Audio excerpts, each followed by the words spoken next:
todo mundo trabalha, todo mundo corre, todo mundo tem suas atividades, mas só temos culto 2 vezes na semana. Faça uma forcinha, vem para a igreja, vem adorar a Jesus. Amém? Irmãos, a palavra que Deus tem colocado no meu coração para esta noite, eu vou começar com uma informação. Dentro da psicologia, posso ser que seja psicologia ou psicanálise ou alguma coisa de tratamento de memorização da psicologia, também psicanálise, não sei, alguma coisa nesse sentido. Eles falam que a nossa mente, ela tem 2 campos de armazenamento: memória curta e memória expansiva. Memória curta é aquilo que nós colocamos, tudo aquilo que não significa muito para nossas vidas, tudo aquilo que é passageiro, tudo aquilo que não significa nada para você. Você coloca na memória curta, que aí daqui a pouco você esquece e vai embora. Memória expansiva é tudo aquilo que faz sentido para você, interessa na sua vida. Aí você coloca naquilo que você tem que fazer lembrar dele todos os dias. Um exemplo disso, quando a mulherada ou os homens que gostam de ir para o mercado, eu não gosto de ir para o mercado. Me acostumei um pouquinho do tempo para cá, mas minha esposa está aqui, não posso mentir. Eu gosto de ir no mercado? Não gosto de fazer compra no mercado. Não gosto de ir para o shopping. Eu gosto de ganhar. Eu gosto de sentar, comer, isso eu gosto. Mas ficar andando, eu não gosto. Sou preguiçoso para isso. Por que eu estou falando isso? As mulheradas, ela coloca na memória expansiva da sua vida: eu tenho que comprar uma roupa, eu tenho que comprar um sapato, eu tenho que ir no mercado, eu tenho que fazer coisas, e isso não sai da memória, sim ou não? Por que não sai da memória? Porque é algo importante para vocês. Para nós homens, temos as nossas vaidades, aquilo que nós colocamos como prioridade. Eu preciso comprar um carro, eu preciso ter dinheiro na conta, eu preciso de algumas vaidades, e fica na memória expansiva, para a gente relembrar todos os dias do compromisso e das coisas que faz sentido para nós. Pastor, o que isso tem a ver com a palavra de hoje? Eu separei um versículo, e esse versículo é de costume. Toda reunião que se diz ser cristã, como um culto,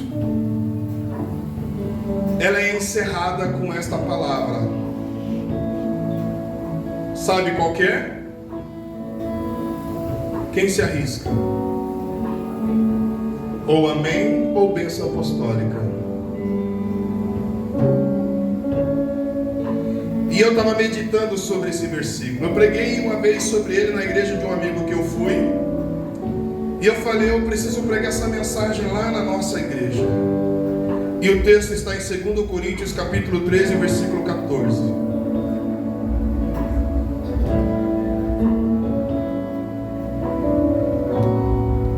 Quem achou, diga amém. Quem não achou, está aqui no painel, já já. 2 Coríntios capítulo 13, versículo 14.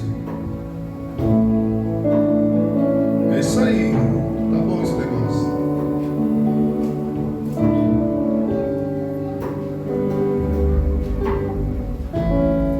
Não, 13 e 14.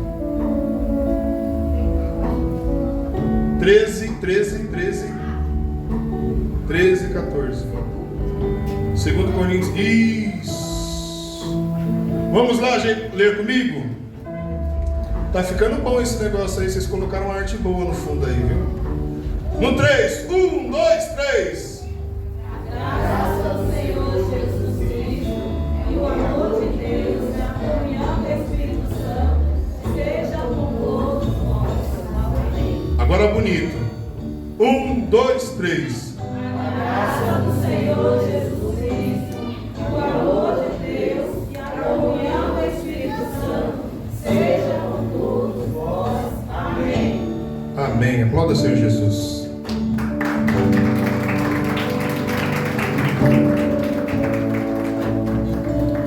Irmãos, esse é um ensinamento de Paulo para a igreja de Cristo.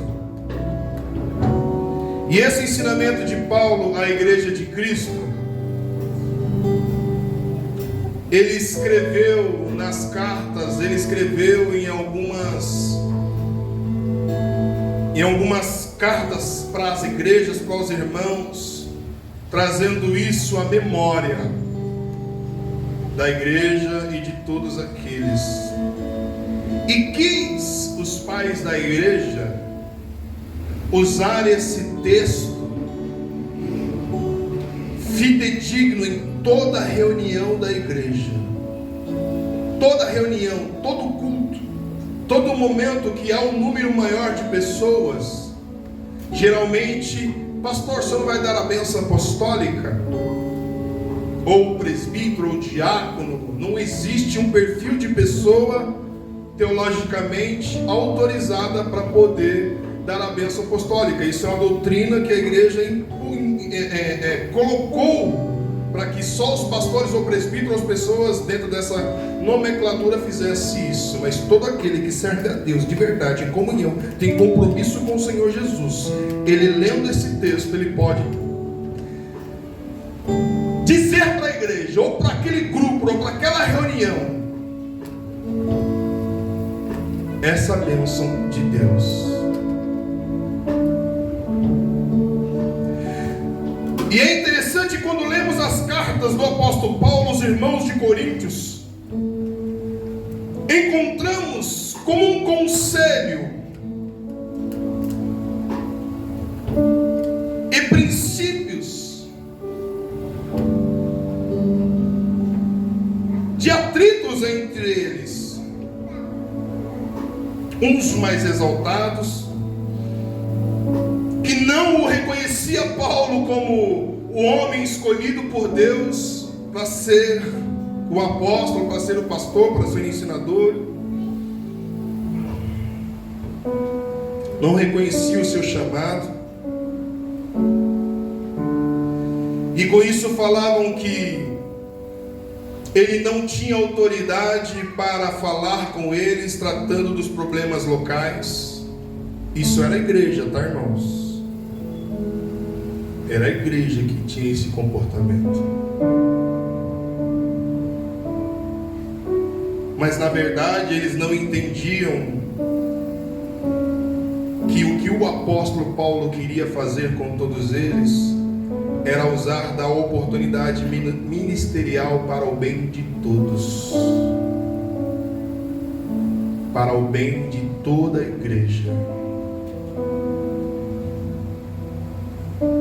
E aí, quando a gente olha para esse texto,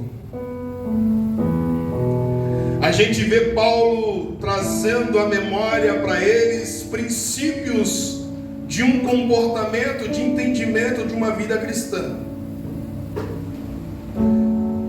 Como eu falo, princípios é coisas que tem que ser primordial na vida de um homem, de uma mulher que serve a Jesus, que anda adorando, que anda glorificando a esse Deus, para que o nome dele seja glorificado.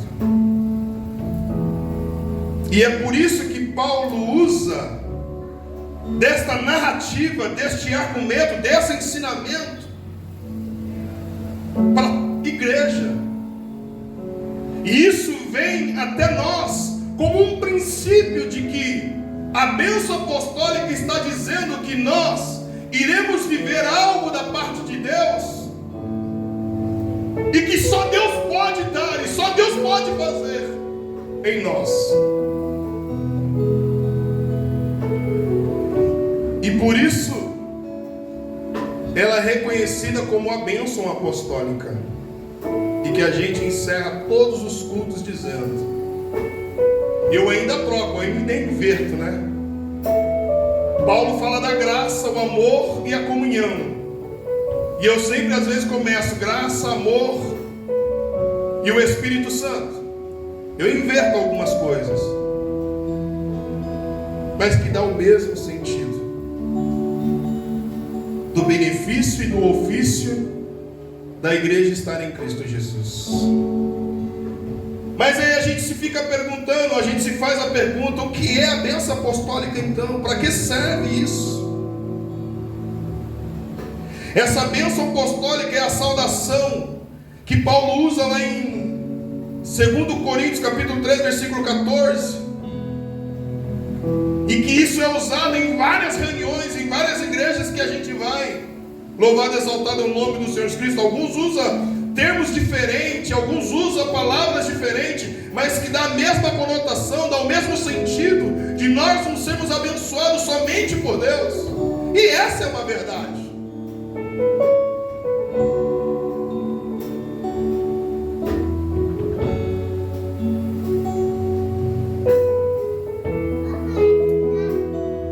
A saudação no fim da segunda carta de aos Coríntios é muito usada em várias igrejas, porque pede a bênção de Deus sobre toda a igreja.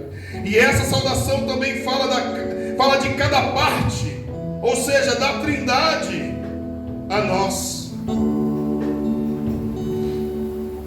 Deus, Pai, Jesus Cristo e o Espírito Santo. A passagem provavelmente ficou conhecida como uma bênção apostólica porque foi escrita pelo apóstolo Paulo.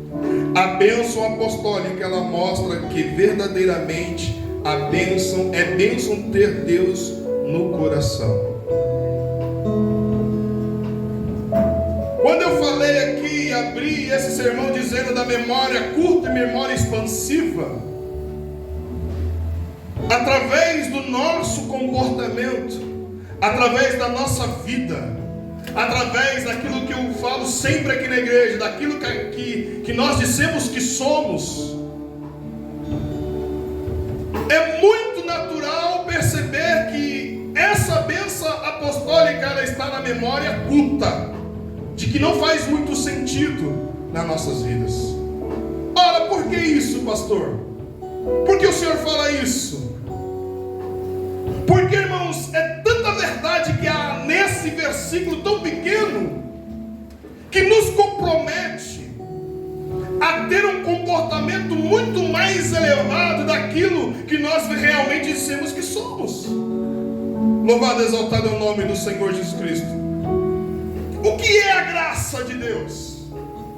Passamos o mês inteiro aqui falando sobre a graça de Deus. Falamos o mês inteiro aqui do ofício, do benefício de ter a graça de Deus em nós e por nós.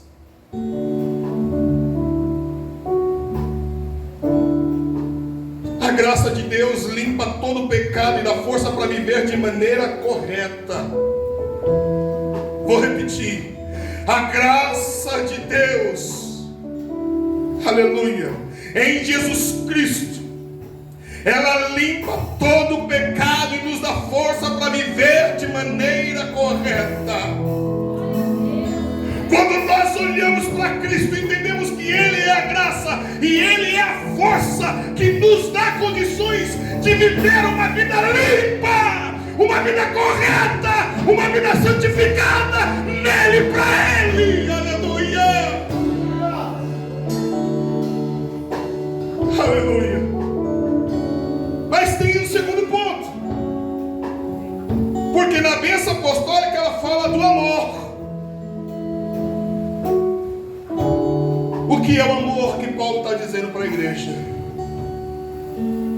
O amor que Paulo está verbalizando para a igreja, ensinando para a igreja, é o amor de Deus que tira a culpa e o medo do castigo. Quando nós olhamos para o amor de Deus, quando nós olhamos para o amor de Deus, coloca para mim 1 João capítulo 4 versículo 18. Eu estou na introdução, já a gente entra na aplicação. O amor de Deus tira toda a culpa e o medo de castigo. 1 João capítulo 4 versículo 18. Enquanto ela acha ali, Na bênção apostólica que Paulo ensina para a igreja. Achou? Olha lá. No amor não há temor, antes perfeito. O amor lança fora o temor, porque o temor tem consigo a pena. E o que teme não é perfeito em amor. O que isso quer dizer para nós? Nós amamos o Senhor não porque temos medo de ir para o inferno. Nós amamos o Senhor não porque achamos que merecemos. Nós amamos o Senhor porque o reverenciamos a Ele como Senhor das nossas vidas, e Ele é dono, e Ele pode fazer o que Ele quiser, e Ele nos escolheu para que o nome dEle seja glorificado, e nós temos a garantia de vivermos uma vida eterna com Ele. Aleluia! Em Jesus encontramos esse amor.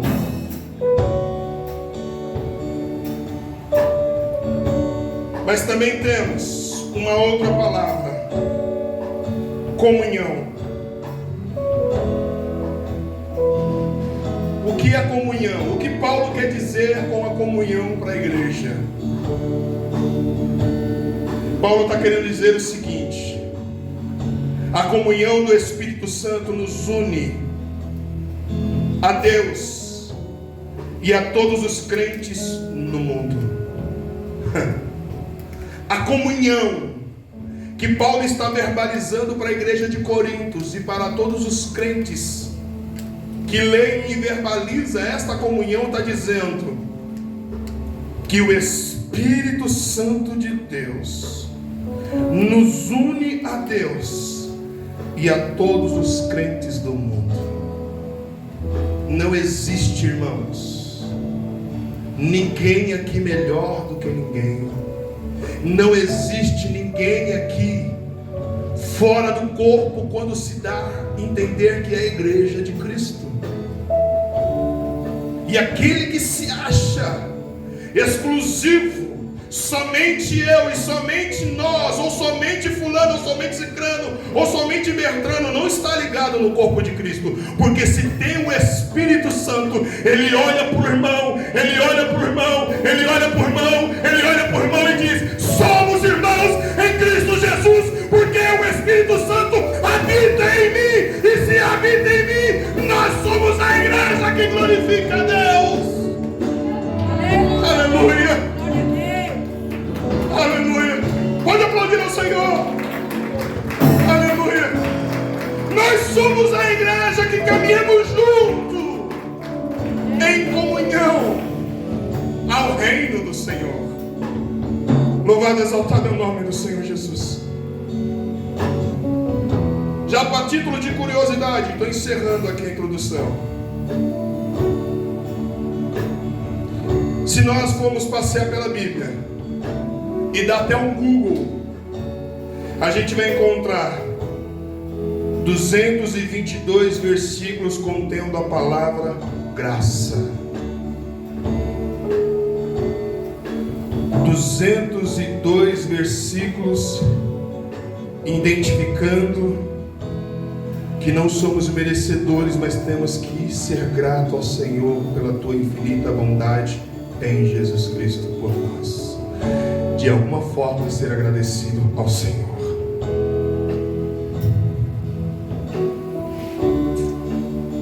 Na Bíblia protestante, o amor aparece 460 versículos. Na Bíblia católica, 335 versículos com a palavra amor.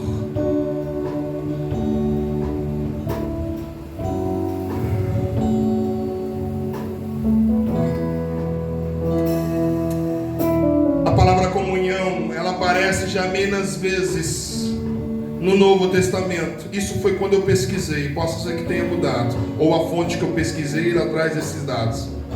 Ela aparece 19 vezes no Novo Testamento, e especialmente em Paulo, falando em todas as cartas, indiscutivelmente aplicando a comunhão à igreja de Cristo.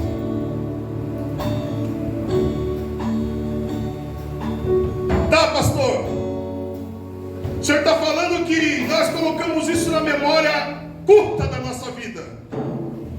Nós abrimos todo culto a gente vê, as crianças já aprenderam, porque vê os pais fazendo, eu faço também. Bênção apostólica, todo mundo faz assim, sim ou não? Todo mundo logo estica a mão dizendo, eu vou receber a bênção apostólica, e vou receber a graça de Deus, vou receber o amor de Deus, eu vou receber a comunhão de Deus, para seguir avante.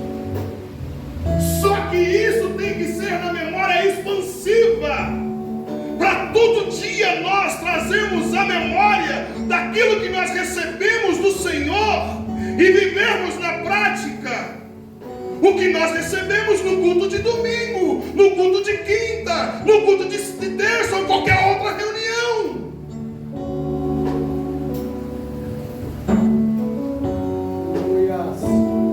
Vivemos a semana inteira aqui, um mês inteiro ouvindo sobre a graça. Quem veio, ouviu. Agora está lá no YouTube e você pode sentar no seu sofá e assistir. Mas o mais importante é quando você vem para o meio. Caminha junto no meio, porque somos um corpo. O que é a graça? A gente falou aqui o mês inteiro. A graça é um favor que não foi merecido. A graça é algo bom que é dado, não porque a pessoa que recebe merece, mas porque a pessoa que dá é generosa. Deus nos oferece a salvação e ela é de graça. Quando alguém oferece um presente de graça, significa que quem recebe não tem que pagar pelo presente e nem se esforçar por merecê-lo. Deixa eu ler isso aqui para você de novo. Quando alguém oferece um presente de graça, você já recebeu um presente que você nem estava esperando e é de graça? Presente é de graça. Você não espera e recebe o presente. Então você recebe o presente, usa do presente e nem se importa em pagar, porque é um presente e isso é de graça. Mas isso não tem nada a ver com aquele que recebeu, tem tudo a ver com aquele que está dando. O que Deus faz com Jesus Cristo na cruz do Calvário por nós é algo tão significante, porque não tem nada a ver conosco, tem a ver com Cristo que morreu na cruz do Calvário e se integrou de graça por nós. E quando nós recebemos esse presente de graça, o que nós devemos fazer na prática é simplesmente valorizar aquilo que Ele já fez por nós. Aleluia! E quando eu falo que isso está na memória curta, é porque nós ouvimos no domingo e na segunda-feira já esquecemos que Ele morreu na cruz do Calvário por nós. Porque o que é prioridade para a minha vida é aquilo que faz sentido no meu dia a dia, não aquilo que me leva à eternidade. Aleluia.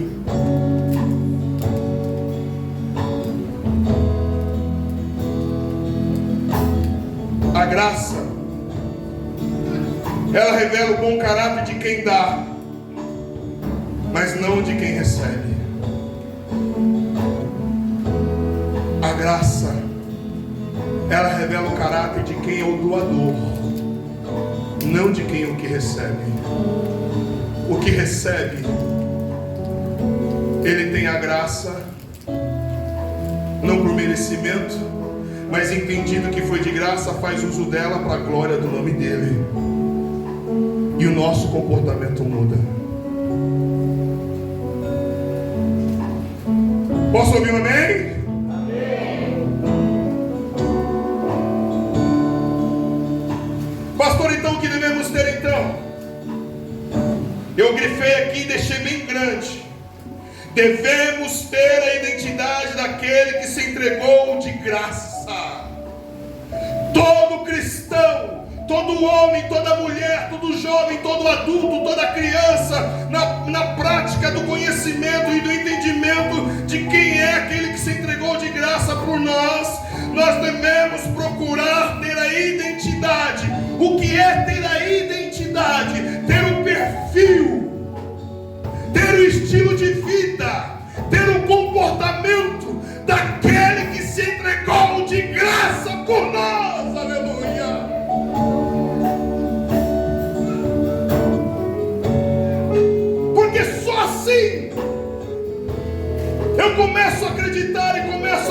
saber que essa graça está na minha memória expansiva, aonde eu me controlo todos os dias, aonde eu vigio todos os dias, aonde eu procuro viver uma verdade em Cristo Jesus todos os dias. Aleluia. Deus mostra o seu amor por nós através da graça. Nós não merecemos castigo, nós merecemos castigos, ou o castigo por causa das pessoas, dos nossos pecados. Mas Deus nos enviou Jesus Cristo para pagar o preço e nos oferecer a salvação. Mesmo não fazendo nada para merecer, não podemos ser libertados do poder do pecado. Deixa eu voltar aqui e ler.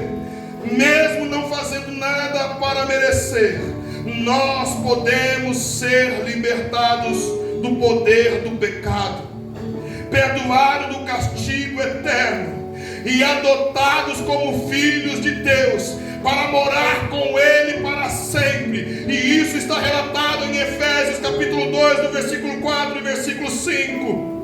Só precisamos ler e colocar em prática, só precisamos ler e viver na prática, só precisamos ler e colocar na memória expansiva. Nós não merecíamos, mas Jesus morreu na cruz do Calvário para que nós pudéssemos viver com Ele. Aleluia. Ninguém pelo seu próprio mérito consegue apagar o seu pecado e se purificar para entrar no céu. Ninguém de nós, irmãos, temos essa habilidade. Eu vou apagar os meus pecados aqui como um branquinho e vou ter acesso ao céu. Eu lembro que eu trabalhei uma época na casa de uma família, e eu tenho uma colega, hoje ela está lá na Bahia, e ela falava sempre para mim: Sadraque, nem que se for na beira da peneira eu entro no céu. Eu falei para ela: só há um jeito de você entrar no céu, se você se arrepender dos seus pecados e confessar a Jesus Cristo como o seu Senhor, o seu Salvador e o seu dono, e ter práticas daquele que serve a Jesus de verdade. Ela olhou para mim e falou: mas como assim? Você está achando que é fácil ser cristão? Você está achando que é fácil ter uma vida, aleluia, não ligada aos prazeres carnais? Não é fácil, mas vale a pena, porque Ele morreu de graça por mim. Aleluia.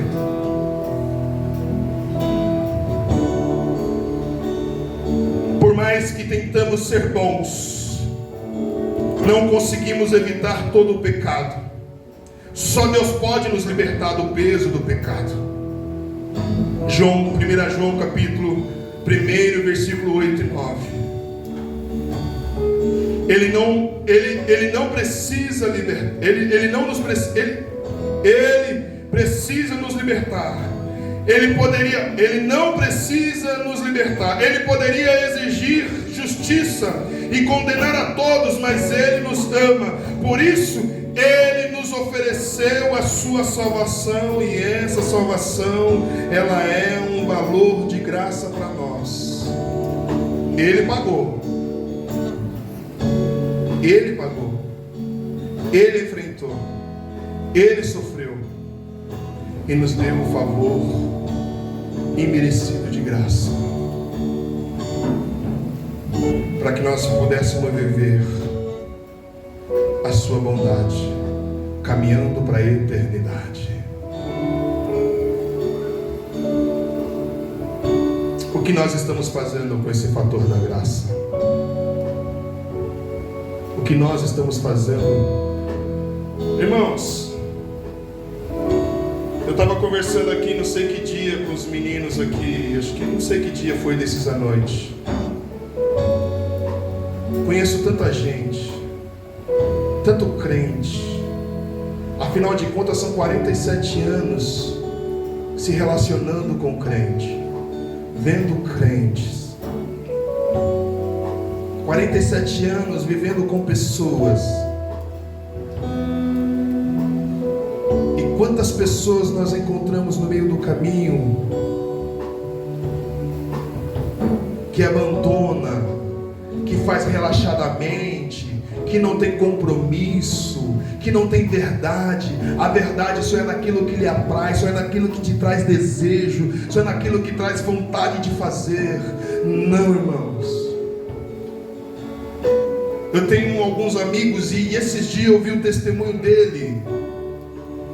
Desigrejado, estava desigrejado, não queria mais saber. Para ele era cristão dentro da casa dele, estava tudo certo com a família dele. O homem conhece Bíblia, dialoga bem, fala bem, se relaciona bem na palavra. E eu falei para ele: está errado, meu irmão. Se você é cristão de verdade, faz parte da vida de todo cristão. Está na comunhão com os irmãos, está na comunhão com a igreja, viver com a igreja, andar com a igreja, porque a igreja é o corpo de Cristo.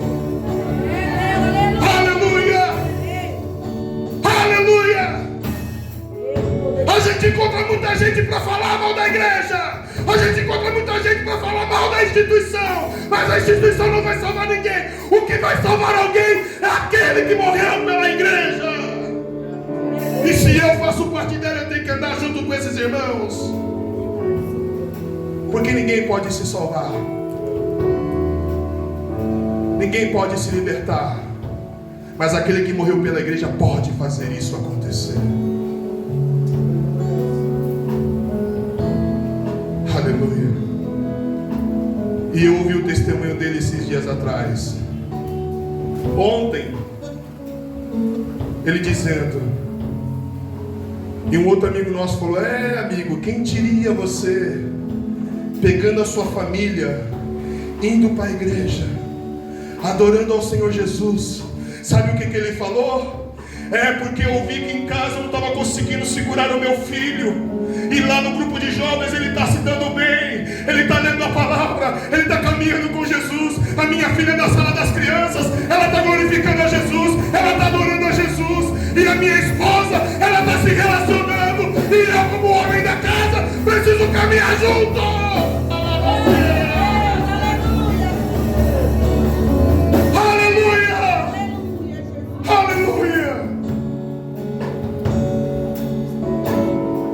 O efeito da graça faz a gente reduzir, nos renunciar dos nossos egos, da nossa soberba, dos nossos orgulhos. Porque enquanto nós estivermos achando que é alguém aqui nessa terra, meu irmão,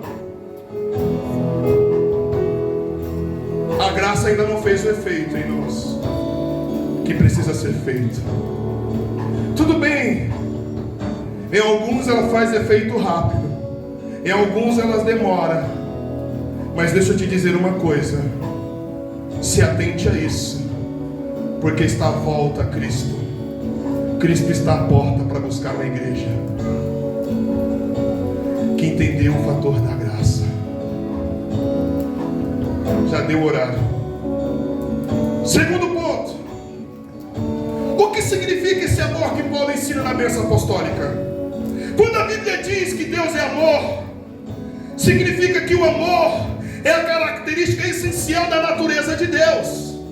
Toda vez que você ouvir a expressão Deus é amor, você vai colocar na sua memória, na memória expansiva, não na memória curta, na memória que não faz sentido para a sua vida. Coloca na memória expansiva da sua vida, dos seus dia a dia, na sua mente, e olha, Deus é amor, porque é a natureza dele. Tudo que Deus faz está ligado ao seu amor, e o amor de Deus é incondicional.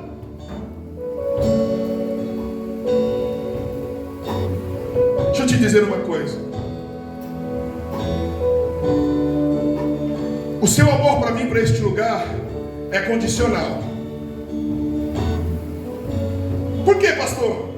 Eu preciso estar bem de saúde, eu preciso estar bem com os meus irmãos, eu preciso estar em comunhão com o Marcial, eu preciso me sentir bem com o louvor, eu preciso me sentir bem com a palavra. Isso é amor condicional. Mas o amor que Deus nos apresenta é um amor incondicional.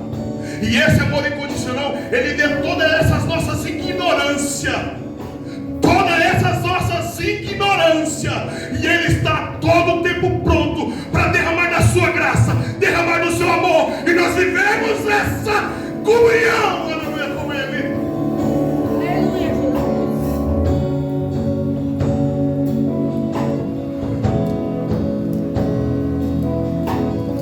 Deus é amor. 1 João capítulo 4, versículo 8. E isso significa que Ele tem as mesmas características que o amor. O amor de Deus é paciente. O amor de Deus é bondoso. O amor de Deus não tem inveja. O amor de Deus não se vangloria. O amor de Deus não se orgulha.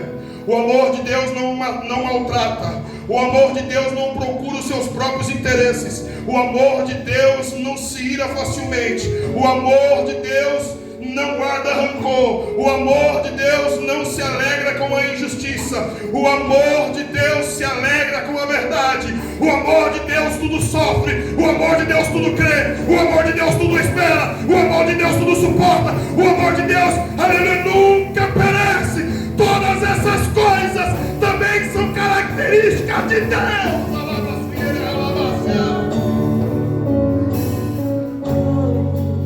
Aleluia. Quando eu falo que nós colocamos coisas relacionadas a Deus na nossa memória curta das nossas vidas, é porque o nosso comportamento muitas vezes é contrário ao que o amor de Deus é.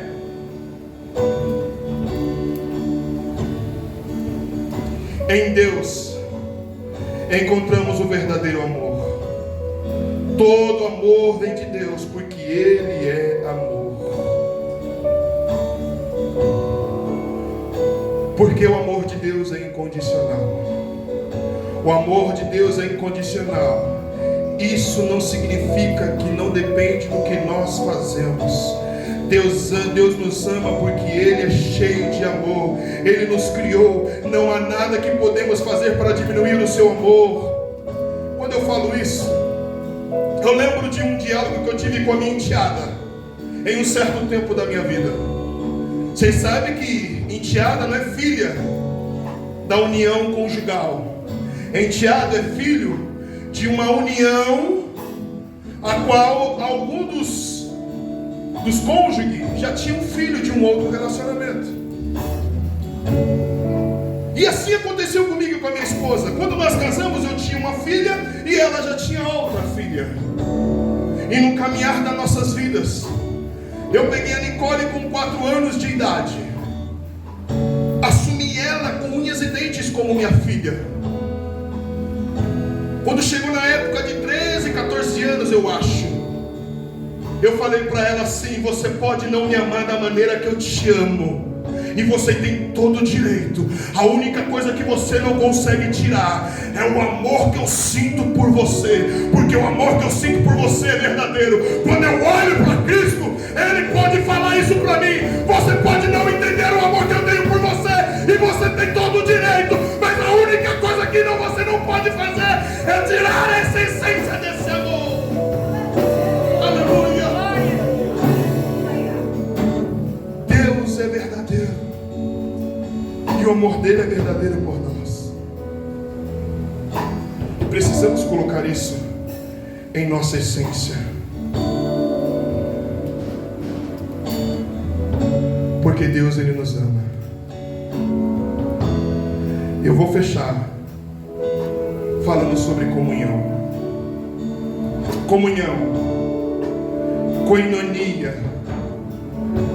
significa participação de algo indivisível. De algo indivisível. Koinonia, comunhão, participação de algo indivisível. Não existe comunhão do corpo de Cristo dividido. Não existe comunhão no corpo de Cristo condicional à divisão. Pode falar. A comunhão que Paulo está dizendo aqui para a igreja de Coríntios: vocês são a igreja de Cristo? Então essa comunhão, ela é indivisível. Não existe eu sou de Paulo, eu sou de Apolo e eu sou de Cristo. Não existe isso.